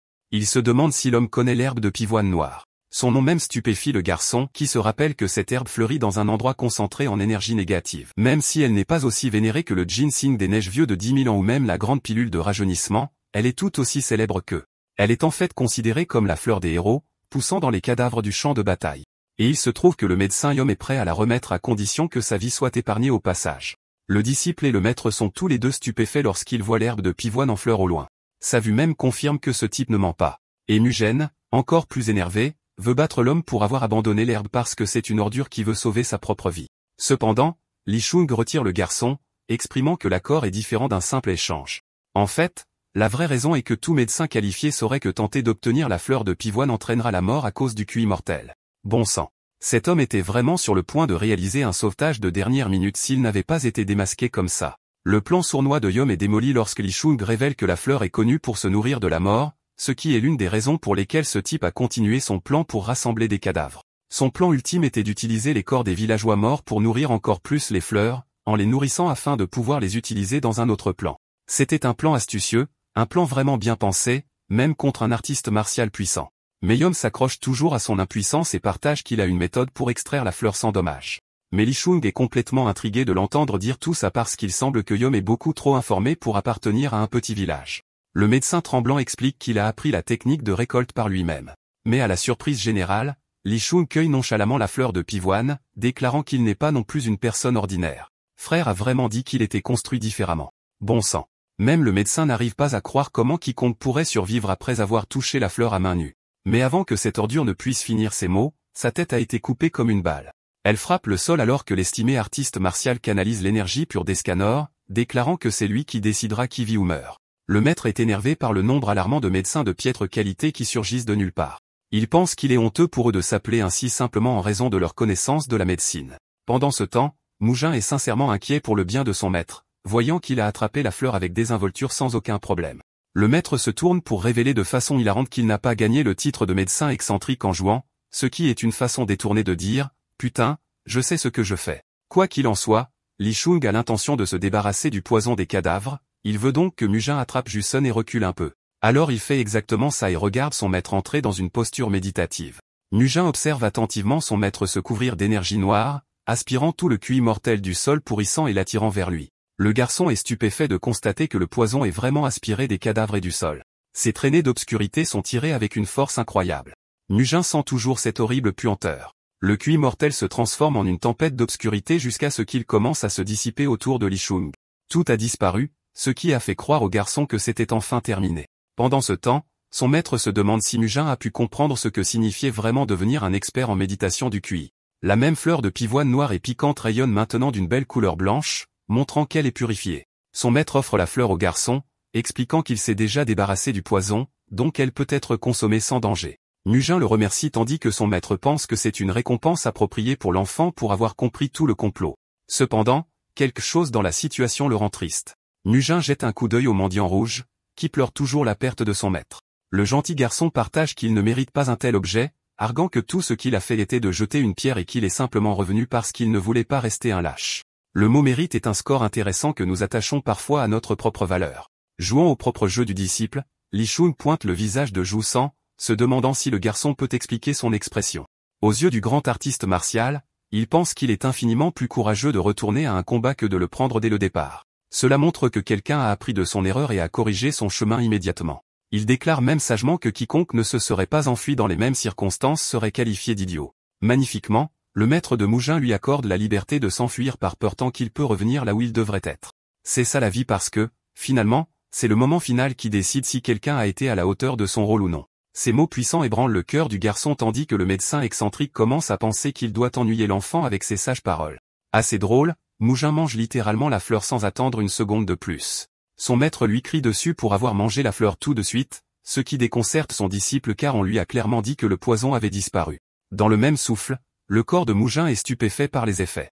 Dans la scène suivante, ils reprennent leur chemin tandis que le jeune médecin exprime une grande douleur. Son maître pense que c'est un crétin d'avoir consommé un médicament de culture sans utiliser aucune technique pour cela. Pour le consommer, il aurait dû d'abord effectuer la méthode de culture de la tortue noire. Alors maintenant, il doit se rattraper et bien gérer son chi pour compenser. Un Mujin épuisé supplie son maître de le montrer à nouveau. Eh bien, cet homme finit par lâcher un sacré essai en un seul souffle. C'est en fait l'une des plus grandes boîtes de dialogue que j'ai jamais vues. Et d'une manière ou d'une autre, Mujin est capable de suivre ses paroles, bien que Li Shun lui dise de se taire et de rester plus concentré. Petit à petit, le jeune disciple réussit réellement à canaliser son QI, impressionnant son maître qui pense que le garçon ira bien avant même de retourner au village. En fait, il a encore de plus grands espoirs pour l'enfant. Une fois de plus, au lieu de se concentrer, Bro commence à jacasser sur le QI glorieux de la fleur de pivoine noire, ce qui amène son maître à rugir à nouveau après lui pour être trop confiant. Vous voyez, il n'a pas encore fait de ce QI une partie de son propre corps, il doit donc effectuer la technique de culture à plusieurs reprises pour bien faire les choses. Puisque notre garçon peut bouger plus confortablement maintenant, Li Shun lui demande d'aider les mendiants. Tout d'un coup, Mujin agit comme s'il était de nouveau malade. C'est ainsi que ça s'est passé jusqu'à ce qu'ils atteignent enfin le village dans la scène suivante, leur expliquant tout ce qui s'est passé. Ils ont même apporté les cadavres de Yom et des autres hommes de main. Mujin rapporte avec joie que la maladie ne hantera plus les villageois, et une décoction médicinale les rétablira en 3 jours. Il remercie même les 2 mendiants d'être les héros responsables de la lutte contre les méchants. Même si les villageois montrent leur appréciation aux mendiants, en fin de compte, Jusant est déçu et toujours en deuil. Les mêmes villageois le quittent et couvrent les médecins d'éloges. Cependant, le maître avisé sait ce qui se passe et jette un regard triste au garçon qui n'a personne pour le couvrir de toute façon. Au lieu de cela, il se retourne simplement et décide de quitter le village. Quelque temps plus tard, nous dézoomons pour voir le village prospérer à nouveau.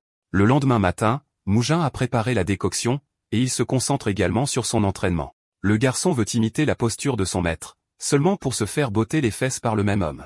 Li Shun pense qu'il est imprudent de faire des dégâts devant le médicament. Quoi qu'il en soit, Li Shun déclare qu'il est temps d'en finir et de partir, même si son disciple pense qu'il est imprudent de laisser autant de patients derrière soi. Plus important encore, Bro savoure la vie d'un héros et veut rester quelques jours de plus pour profiter du plaisir. Village Finchit le retient.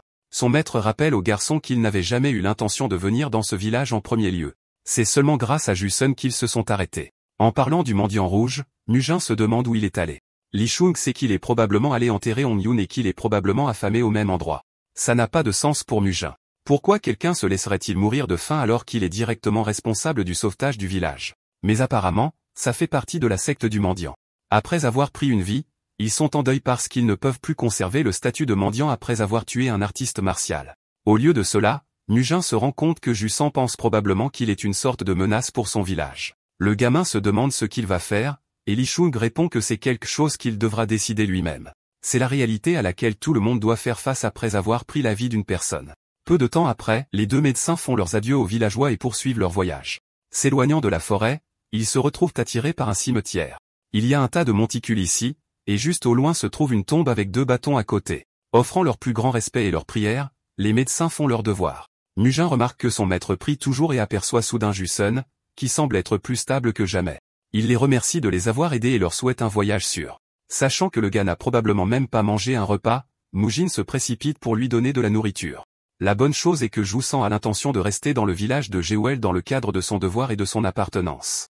Il sait qu'il va être dans le pétrin, mais une partie du fait d'être un mendiant est de toujours savoir comment survivre, donc il est d'accord avec ça. Dans l'esprit de Mujin, les paroles de son maître résonnent clairement, et il craint le pire. Soudain, le garçon fait une proposition surprenante, exhortant Jussan à les suivre. La destination n'a pas d'importance pour un mendiant après tout. Mujin pense que Hong Yeon aurait voulu la même chose pour lui. Mais au moment même où le garçon demande l'avis de son maître, le médecin excentrique est introuvable. Le gamin prend la main du mendiant et se précipite vers son maître. Li Shung est connu pour être impatient et rapide à la détente. Dans tous les cas, le groupe de 2 vient de passer à 3. Plus important encore, Mujin exprime son intérêt pour l'apprentissage de l'épée, ce qui signifie qu'un arc d'entraînement est en cours. Quant à Jussan, il n'a aucune idée, il ne sait même pas où ils vont. Li Shung le traite d'un génie, car même son propre disciple ne lui a jamais demandé où ils allaient. Nous avons un dernier plan du nom de Hong Yun gravé derrière dans les bâtons, le colorant comme le héros du village. Le médecin excentrique appelle lui voyant leur destination finale. Dans la séquence suivante, nous plongeons directement dans l'arc d'entraînement où le maître explique que le but de l'épée est seulement de trouver son chemin vers un cœur. Dans la maîtrise de l'épée, c'est le rôle d'une épée. Il existe de nombreuses techniques différentes soulignant son objectif. L'une d'elles s'appelle guêpe qui sont des coups de poignard précis. Il existe également une forme magnifiquement connue sous le nom de vigne de lierre, connue pour leur frappe en spirale. Une forme dominante est l'apex. Vous pourriez penser que l'apex est moins flashy que les autres, mais seulement dans la seconde qui suit la coupure, Mujin et les autres sont émerveillés par l'énorme sphère d'énergie interne qu'il a libérée. Le maître se retourne vers ses disciples, se demandant s'ils peuvent réussir cela. C'est une chose tellement scandaleuse à dire que tous les deux le regardent avec une expression morte avant que Mujin n'éclate en disant qu'il est impossible de copier ce qu'il vient de faire. Le maître impatient pense que c'est suffisant pour un mois d'entraînement. Pendant ce temps, Mujin crache des faits quand il dit qu'il est clairement impossible de détruire des arbres entiers après un plan d'entraînement d'1 mois. Alors qu'ils se disputent, Jussan regrette probablement sa vie. En fait, le maître lui demande de venir essayer. Les 2 étudiants essaient d'imiter la forme de l'apex, bien qu'il semble qu'il s'améliore aux yeux du maître. Notre garçon ne ressent vraiment pas la différence du tout. Le maître demande à l'enfant d'essayer une fois de plus, corrigeant sa posture et modifiant sa forme. De cette distance, Jussan est heureux pour eux dans une période d'apprentissage. Le jeune médecin s'emporte contre son maître pour avoir été si strict après 1 mois d'entraînement. Pendant ce temps, Li Shung rappelle à l'enfant de se souvenir de ses manières. Leur régime d'entraînement brutal consiste actuellement à pratiquer des frappes de palme le matin, à utiliser des pas de nuages violets l'après-midi, puis à s'entraîner à l'aide des épées perçant le cœur le soir. C'est la routine que ces gars ont strictement suivie pendant 1 mois. Et jusqu'à présent, Jussan botte le cul de notre garçon, ayant remporté les 30 combats. Le mendiant réfléchit qu'après même 1 mois d'observation des deux, ils trouvent leur relation plus étrange que d'habitude. Parfois, ces deux-là se lient vraiment bien, tandis que d'autres fois, ils ont l'intention de se mettre sous la peau l'un de l'autre, appâtant la rage de l'autre. De façon hilarante, même maintenant, Li Shung se moque du bras minable du gamin. On pourrait dire que ces deux-là traitent tout avec humour, mais caché sous cet humour, il y a un profond respect qu'ils ont l'un pour l'autre. Alors qu'ils marmonnent, Jussan trouve un sentiment de familiarité et d'appartenance, se souvenant qu'il avait le privilège d'avoir un maître comme Mujin aussi. À la fin de la séance d'entraînement, le mendiant suggère qu'il dîne, ce que Li Shung utilise comme munition pour gronder encore plus notre garçon. Malheureusement, le trio prend officiellement fin dans la scène suivante. Jussan offre sa plus grande gratitude à ceux qui l'ont aidé. Le médecin excentrique rappelle à l'enfant de changer son identité pour faire partie de Chongqing, car il sera problématique si quelqu'un ici découvre qu'il appartient au village de Jewel. Après tout, malgré toute raison, le mendiant a commis un meurtre, et cela ne lui sera pas de bon augure. Jussan s'incline par respect et se sépare, leur faisant ses adieux au milieu de la foule animée avant de disparaître à l'intérieur. Mujin a un regard déçu sur son visage tandis que son maître est prompt à le mentionner. Le fait est que le garçon n'a pas été capable de se lier avec qui que ce soit affectueusement après avoir quitté le Sichuan, et Jussan a comblé ce vide pour lui. De façon hilarante, son maître le taquine en disant que la vraie raison est qu'il a perdu 30 duels contre le gars. N'importe qui serait faux après avoir pris 30 litres consécutifs d'affilée. Mujin crie à son maître qui utilise les techniques de Batman pour disparaître à nouveau. Li Shun ne veut pas entendre ces bavardages et dit au gamin de se mettre en mouvement. Le duo arrive chez le forgeron de la famille Feng. Ils veulent emprunter la forge pendant un certain temps, et en échange, le forgeron peut témoigner du talent brut de l'enfant.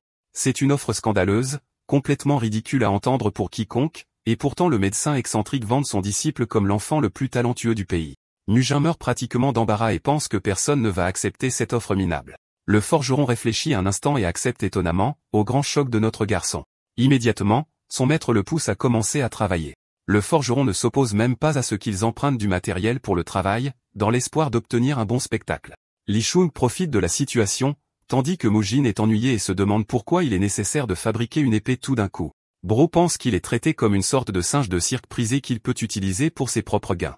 Le médecin excentrique charge le gamin de se concentrer d'abord sur la fabrication de la faux pour le forgeron. Puis il énonce les conditions de leur accord. Après tout, on lui avait promis de recevoir les services de forge du garçon en échange de son enseignement. En gros, c'est comme si Mujin payait ses frais mensuels pour être encadré. Pourtant, le problème est qu'il n'a jamais fabriqué de faux de sa vie. Mujin allume la forge, attirant l'attention du vieux forgeron. Au début, il essaie d'ignorer le processus, mais ensuite il entend le bruit de martèlement parfait, un bruit qui danse au rythme de la pluie comme un instrument à part entière. Même s'il n'a même pas vu le travail du garçon, le forgeron est convaincu que Mujin deviendra un excellent forgeron. Le vieil homme s'endort, et dans la scène suivante, ses yeux s'écarquillent de choc devant la création d'une faux parfaite. Il n'arrive pas à croire que c'est la toute première tentative du garçon de fabriquer une faux. Mujin se demande si ce sera une forme de paiement adéquate, mais le forgeron passionné arrache l'arme et l'utilise immédiatement pour couper du bambou. Sa frappe précise coupe doucement le bambou, mettant en évidence ses compétences en tant que maître martial également. De façon hilarante, brouillette le bordel après sa balançoire. Le forgeron Feng est parti sans dire un mot, mais Li Shun est surpris et dit au garçon de continuer son travail, déclarant de façon inquiétante qu'ils seront bientôt là. Mujin ne sait pas ce qui se passe tandis que son maître se corrige, déclarant que ces personnes sont déjà là. Des silhouettes noires révèlent leurs armes, mettant en évidence une intention suspecte. Leur chef est le forgeron Feng, qui ose se demander comment le garçon a pu forger quelque chose comme ça. Cette seule faux a réussi à trancher certaines des meilleures armes fabriquées par les forgerons du territoire de Chongqing. Alors maintenant, ils ont tous jeté leur dévolu sur lui. La faux de Mujin est si parfaite qu'elle ne s'est même pas ébréchée après avoir subi des abus. C'est comme si couper était la tâche la plus facile au monde avec elle. Les forgerons expérimentés exigent humblement qu'on leur enseigne les mêmes compétences, dans l'espoir d'obtenir le talent du garçon pour eux-mêmes. Ils veulent juste un siège avant à ce qu'il fait, dans l'espoir qu'il va leur montrer comment fabriquer toutes sortes d'armes. Mujin est à court de mots tandis que son maître intervient rapidement, tendant la main. Cet homme sait comment monétiser les compétences de son disciple et exige 2 lingots d'argent pour chaque spectateur. Les forgerons sont confus au début, mais au moment où ils entendent parler du prochain objectif du garçon de fabriquer une épée, ils jettent les lingots comme si de rien n'était. Quant à Jusun, il est en route, revisitant la ville natale de son maître. Il se souvient des paroles de Hong Yeon et se demande où se trouve le champ de chanvre. Étonnamment, il aperçoit un groupe de personnes sous le pont. La scène emplit Jusun d'émotion, lui rappelant l'image de son maître. Il continue d'avancer afin de trouver quelqu'un qui connaisse Hong Yeon. Le propriétaire de la taverne accueille l'enfant à l'intérieur, lui assurant qu'ils accueillent toujours les disciples de la secte des mendiants. Bien que Jusun parte discrètement, il est plutôt surpris d'apprendre que personne ne semble connaître son maître. Il pense que c'est peut-être à cause du temps qui passe, car cela fait vraiment 20 ans. D'après ce qu'il voit, la secte est très différente des histoires que son maître lui a racontées. Il ne comprend pas qu'un propriétaire de taverne soit membre de la secte, par exemple. Par exemple, le même homme s'est précipité et a demandé un droit d'entrée pour que Jusan fasse officiellement partie de la secte. C'est la merde la plus drôle du monde parce que pour devenir un mendiant, il faut payer une taxe, ce qui est irréel. À ce stade, Jusan commence à penser que personne dans cette rue ne connaîtrait son maître. Il poursuit donc sa recherche contrariante, en demandant des informations sur le mendiant de la récolte de chanvre, mais personne ne semble connaître les membres de la secte aux 4 nœuds. Jusan n'a rencontré aucune piste intéressante auprès des personnes vivant sous le pont et commence à perdre espoir dans sa recherche. Soudain, un homme passe rapidement devant lui, espérant s'abriter du froid. En dernier recours, Jou décide de demander à ce type, en s'enquérant du mendiant de la récolte de chanvre avec 4 nœuds. À son grand choc, cet homme en particulier semble avoir des connaissances sur Hong Yeon. Jusun est enfin heureux de trouver une piste, tandis que le vieil homme demande à confirmer si c'est bien lui. Jusun est vraiment heureux d'obtenir une piste jusqu'à ce que le même homme lui dise qu'il est victime d'un grave malentendu. Vous voyez, Hong Yeon n'était même pas un mendiant à 4 nœuds pour commencer, mais plutôt un seul nœud gagné. En réalité, il n'a jamais pu passer à 2 nœuds. Un artiste martial n'a droit qu'à 3 nœuds, ce qui implique que le vieil homme a menti à Jusan toute sa vie. Au lieu de cela, On-yoon passait apparemment son temps tranquillement dans les champs de chanvre, ce qui lui a valu son nom. Il est intéressant de noter que beaucoup d'autres personnes sont venues le chercher au même endroit parce qu'il a volé quelque chose d'important et a fui pour sauver sa vie. On dit à On-yoon que Mami Yang pourrait savoir quelque chose sur l'histoire de son maître. Joo-sun, d'un autre côté, est dévasté. La vie entière de l'enfant a été un mensonge. Joo-sun fixe la ceinture stupide non nouée, les larmes coulant sur ses yeux tandis que l'orage retentissant reflète sa rage. Ses mains tremblent alors qu'il commence à défaire les nœuds, maudissant son imbécile de maître qui méritait de mourir. Après tout, On-kien lui a donné son premier nœud pour avoir simplement résisté à la faim et un deuxième pour avoir simplement guéri d'une fièvre. Ce n'est pas comme ça que ça marche car chaque nœud nécessite un ensemble de compétences. Dans le cas de Juzan, l'enfant n'a cessé de gagner des nœuds pour des raisons élémentaires. C'est en fait la principale raison pour laquelle il ne pouvait rien faire contre les hommes de Yom parce que toutes les techniques étaient fausses et merdiques. Juzan rugit vers les cieux en réalisant que tout ce qu'il avait jamais su était un putain de mensonge. Il est reconnaissant que son stupide maître soit mort comme un chien à la fin pour avoir menti toute sa vie. Exprimant toute sa frustration, Joo-san est sur le point de jeter sa ceinture dans l'eau, mais s'effondre soudainement dans son esprit, admettant que son maître n'était pas un gardien, et encore moins quoi que ce soit d'autre. Il ne comprend pas pourquoi un mendiant aussi minable a donné sa vie pour le protéger. Juzan plonge son poing dans l'eau et lâche lentement la ceinture. Ses yeux versent des larmes, et son visage est aussi pathétique que possible. La ceinture est perdue, et on le voit pour la dernière fois pleurer sous l'orage. Revenons à notre garçon qui a travaillé avec diligence toute la journée. Mujin a terminé son service, mais ses spectateurs veulent en voir plus. Heureusement, le forgeron Fan est là pour prendre la parole dans le cas du garçon, estimant qu'il est préférable de laisser l'enfant se reposer pendant un certain temps. Toutes les autres questions sont reportées à la prochaine session. Soudain, Mujin voit un visage familier. C'est le mendiant et son ami, Jusan, qui a l'air d'avoir vécu des moments difficiles. Eh bien, il faut un certain temps au pauvre gars pour expliquer son histoire et ses découvertes sur son maître. Mujin ne sait pas comment réagir, et sa première question est de savoir si son cher ami a faim ou non. Étonnamment, il apprend que Joo-san a reçu de la nourriture d'un enfant mendiant sous le pont qui a eu la gentillesse de le laisser manger. Même s'il a refusé de manger au début, quelque chose s'est emparé de Joo-san, et il a décidé de rendre la fille heureuse en mangeant sa nourriture. Instantanément, Mujin le gifle pour avoir pris de la nourriture à une fille mendiante de toutes les personnes. Notre garçon les exhorte à partir immédiatement, ce qui amène son ami à se demander où il se dirige. Mujin lui adresse un sourire et déclare qu'ils vont le nettoyer pour de bon. Cette nuit-là, il emmène son ami dans un bon restaurant. C'est une expérience de luxe, une expérience avec laquelle Joo-san n'est absolument pas familier. Bro est ébloui pendant que Mujin lui dit de manger jusqu'à ce qu'il soit mort. Ils ont fini par engloutir de la nourriture avec confiance, pour devenir des dragons cracheurs de feu parce qu'ils avaient oublié les niveaux d'épices asiatiques. Même la belle musicienne est agacée par leur vacarme, mais au moins le mec Joo-san est heureux.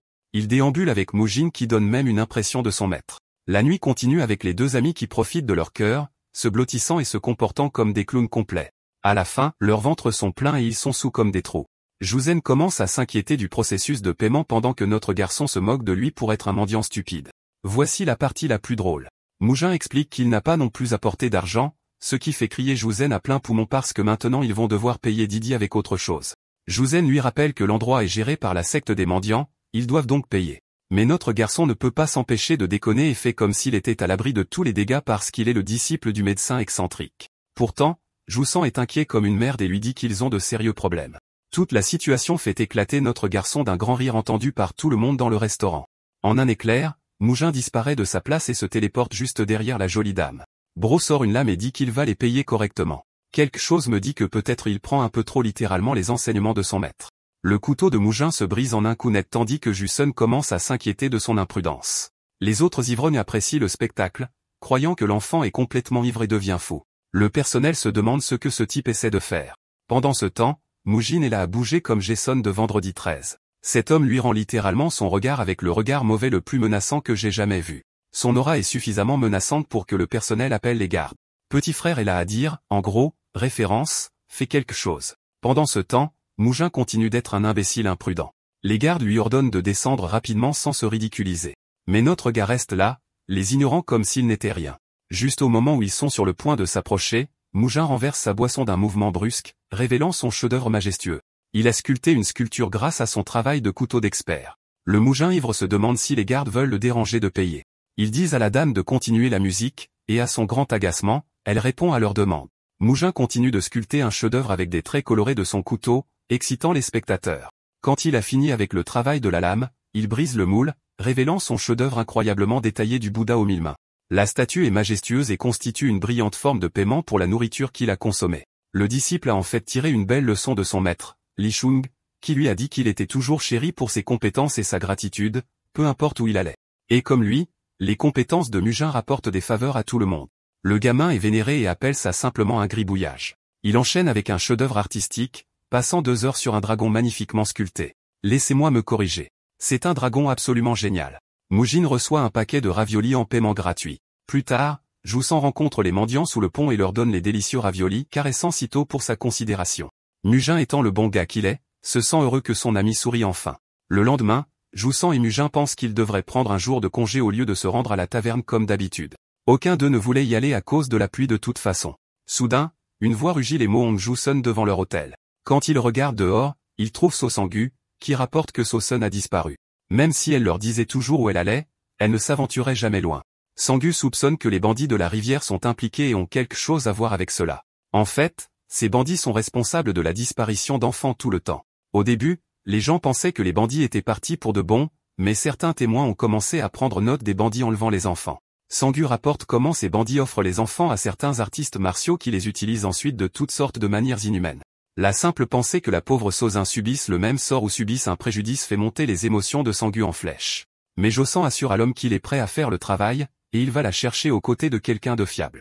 En entendant cela, le mendiant est vraiment heureux, et il offre ses remerciements à Josan.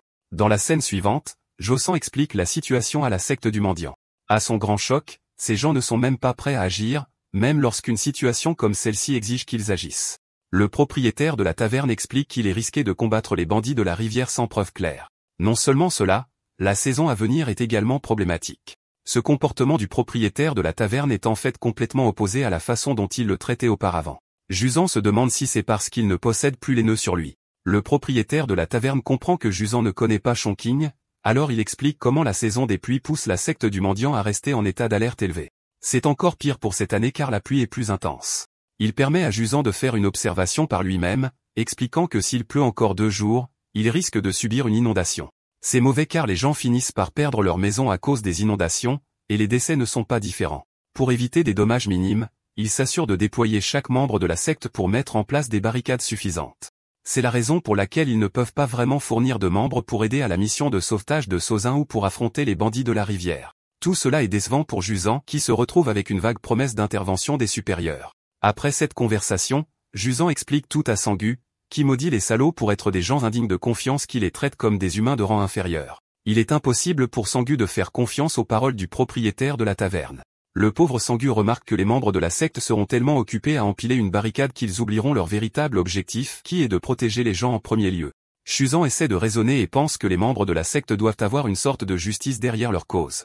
À cela, Sangu rugit que même les bandits de la rivière ainsi que les criminels démoniaques sont également des artistes martiaux, donc cela ne les excuse pas d'avoir un sens de la justice. Ensuite, il y a le fait que la secte des mendiants n'a jamais confronté les bandits de la rivière au cours des 10 dernières années, c'est pourquoi ils ne vont pas prendre de risques pour une petite fille non plus. Ces gars sont des gens qui prétendent être des mendiants. Sangu les dénonce pour faire semblant et conserver leur statut. Ces mots viennent d'allumer une flamme dans le cœur de Jousan, lui rappelant les paroles de son maître. À ce stade, il est royalement énervé par tous les mendiants qui traînent et le font se sentir coupable. Pendant ce temps, Sangu est consolé par ses amis. Jousan intériorise qu'il a fait bien plus qu'il n'aurait dû et ne devrait plus intervenir. Il s'éloigne en pensant que son rôle s'est terminé après avoir quitté le village et même ce devoir de merde était un mensonge. Juste au moment où il passe, une certaine personne le dépasse portant un chapeau de paille. Cette personne regarde autour d'elle et appelle Jousan, l'arrêtant net dans son élan. Granny Yang se demande s'il est le gamin qui cherche le mendiant de la récolte de chanvre et se demande quelle relation il entretient avec Jonin. C'est la dernière poussée car même le nom du vieil homme était un mensonge. Ce n'était pas Onin, mais Jonin. Je commence à me sentir mal pour Jusun à ce stade. Il appelle son maître rien de plus qu'un petit criminel, mais la vieille mamie ne le pense pas vraiment et soutient que Zhongyun ne volerait jamais quelque chose. Soudain, la mamie se souvient que Zhongyun a volé une certaine personne, ajoutant une autre couche de mystère concernant le vieil homme. La mention du vol d'une personne change vraiment la dynamique ici. La vieille mamie confirme ces mots, déclarant qu'il y a 20 ans, un conflit important a eu lieu à Chongqing entre les factions laïques et traditionnelles. Le chef de la faction laïque était quelqu'un appelé le vieux mendiant au visage rouge. S'opposant à lui était le vice-chef du quartier général appelé le mendiant de Willow Hill qui appartenait à la faction traditionnelle. Chaque faction avait ses propres points de vue. Et bien qu'il ne soit pas considéré comme grave qu'un mendiant porte des vêtements anciens ou nouveaux, de petites choses ont commencé à s'accumuler et ont semé des graines de doute et de haine entre les deux parties. Cela a finalement causé un conflit gigantesque entraînant la mort du mendiant de Willow Hill. Le conflit a explosé encore plus après sa mort car c'est peu de temps après ce jour-là que la faction traditionnelle a été chassée de la région de Chongqing. C'est aussi ce même jour que le vieil homme, le mendiant de la récolte de chanvre, a couru avec le fils du mendiant de Willow Hill. Cela a du sens en fait. Le trésor sacré qu'il a volé était le fils de leur héros. Se préparant, Jousan demande le vrai nom de l'enfant. Il est révélé que le garçon s'appelle Onjong, mais la mamie pense qu'il est inutile de lui parler car il ne semble même pas connaître le fils du mendiant de Willow Hill. Elle prend congé et laisse un message pour le mendiant de la récolte de chanvre, qui transmet qu'elle va bien.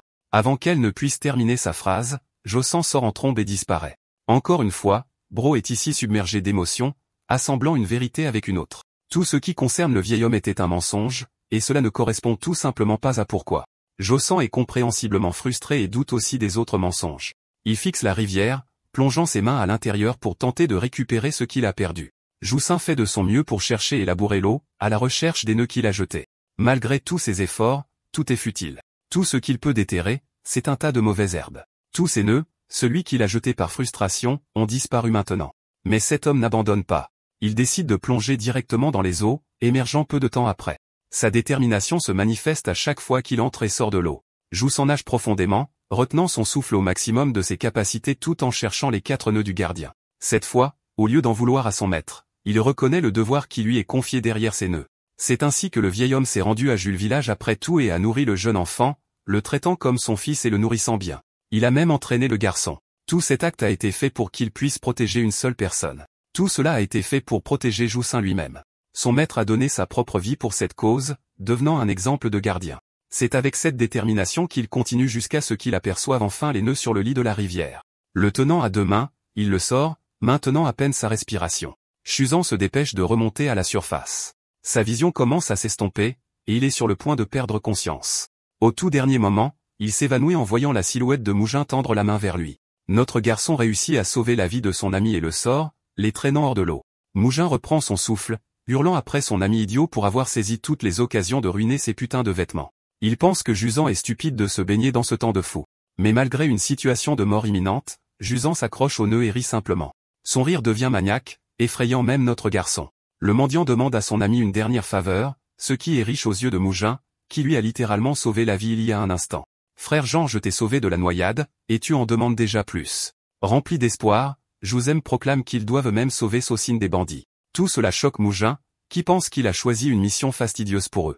Notre garçon recommande même de faire des faveurs plus faciles à la place. Dans la scène suivante, nous voyons les membres de la secte faire de leur mieux pour installer des barricades afin d'empêcher les inondations. L'eau devient incontrôlable à cause de la pluie, tandis que Mougin et Juson espionnent les membres de la secte. Notre garçon commence à reconsidérer son accord pour la faveur, surtout quand ils n'ont même pas de plan en place pour cela. Juson nie avec désinvolture avoir une stratégie, ce qui est carrément stupide parce que les deux combinés ne peuvent pas simplement faire face à des dizaines de bandits à la fois. Le mendiant pense qu'il devrait simplement rester discret et confirmer le statut de Sausin avant de partir. C'est un plan avec lequel Mougin est d'accord, alors il commence rapidement à la chercher. Il y a une structure devant, et Josan soupçonne qu'elle doit être détenue à l'intérieur. Il recommande de se faufiler à l'intérieur, seulement pour que Mougin le dénonce pour le plan le plus idiot du siècle. Il le gronde pour ne pas avoir pris en compte la couleur de leur tenue, ce qui révélerait facilement leur emplacement. Le mendiant recommande qu'ils se roulent dans la terre pour fondre leurs vêtements avec l'environnement, et il pense même que se déshabiller est une bonne idée. Se déshabiller pour se cacher de vos ennemis est définitivement une stratégie intelligente. 100% nos cas. Soudain, ils entendent tous les deux membres faire une patrouille et dire de la merde sur leur travail. Je veux dire, nous, frères, nous, mais gardez ça secret entre vous et moi. Ils se plaignent, mais ils sont toujours heureux de ne pas se faire crier dessus par leur chef de cette façon. Pendant ce temps, notre duo dynamique réalise essentiellement qu'ils sont absolument foutus, un sentiment mutuellement partagé comme s'ils étaient sur Bluetooth ou quelque chose comme ça. Les patrouilleurs sont armés, tandis que Mougin se demande quel genre d'équipe de bandits se donne la peine d'avoir des patrouilleurs de leur côté. Il pense qu'il est imprudent de se battre avec eux ici. Toute la situation le fait frissonner de peur, et il espère juste rester immobile comme une statue en attendant qu'il passe. Malheureusement, ces gars sont censés traverser un pont. Donc, à moins qu'il n'ait vraiment une mauvaise vue, il est impossible qu'il manque 2 intrus qui rôdent à proximité. Mougin réfléchit et se demande s'il devrait se cacher sous le pont, mais écarte le plan en pensant qu'ils ne rentreront pas tous les deux. Il voit Josan qui semble être près du pont, faisant des signes de la main comme s'il était dans Naruto ou quelque chose comme ça. Le message est essentiellement de demander à Mougin de se cacher derrière les rochers, tandis que Josan ira dans l'autre sens. C'est un plan solide parce que le bruit de la pluie bloquera tout bruit qu'ils font. Aussi stupide que soit Jossan, il a toujours une bonne tête sur les épaules pour quand ça compte vraiment. Je dis cap quand même. Les patrouilleurs mettent le pied sur le pont, se frayant un chemin et vérifiant correctement leur environnement. Pendant ce temps, notre duo est placé de chaque côté, se donnant mutuellement un signe d'approbation. Notre garçon pense qu'ils ont réussi le travail comme un morceau de gâteau quand soudain ce stupide abruti décide de devenir complètement fou, exposant son emplacement avec une attaque sournoise d'en haut. Ah, oui. La toute-puissante frappe du bâton de 2 chiens, qui transformera sûrement ces gars en sushi. Ce n'est sûrement pas une mauvaise stratégie. N'est-ce pas? Eh bien, l'attaque ultime de Bro est esquivée avec désinvolture par les 2 patrouilleurs en appuyant simplement sur X sur le contrôleur et en reculant d'un pas. Bro est dévasté se demandant comment il a manqué. Pas comme si ce n'était pas l'attaque la plus évidente de tous les temps. Cette dernière partie de son plan était complètement quelque chose que Mougin a manqué, et maintenant les patrouilleurs sont prêts à leur botter le cul pour ça. Notre garçon a l'impression que ce connard a vraiment un QI à température ambiante dans tous les univers.